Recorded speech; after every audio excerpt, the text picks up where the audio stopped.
شنبه 11 سپتامبر مرزبان‌های پولشا از 244 کوشش عبور غیر قانونی مرز این کشور عضو اتحاد اروپا از سمت بلاروس پیشگیری کردند. خدمات مرزبانی پولشا در توییترش خبر داد که 2 مهاجر از سوریه دستگیر گردیده باقی مانده را به مرز پولشا راه ندادند و به بلاروس برگردانیدند. همچنین 4 خارجی شهروندان ایران، کامرون، گرجستان و تاجیکستان برای کمک به مهاجرت غیر قانونی دستگیر شدند.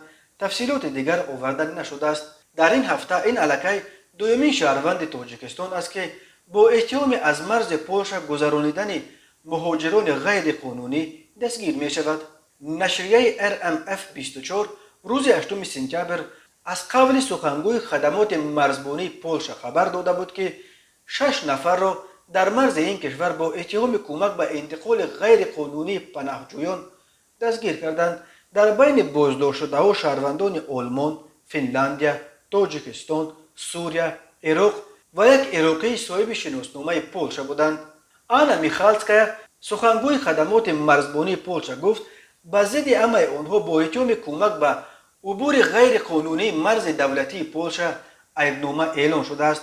آنها اساساً به قبول مهاجران غیر قانونی و انتقال آنها به درونتر قلمرو پولشا و کشورهای دیگر مشغول بودند.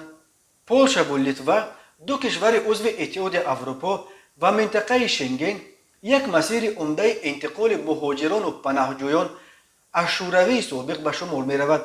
پناهجویان تاجیک نیز اساساً از طریق پولشا به لیتوا وارد اتحاد اروپا می شوند.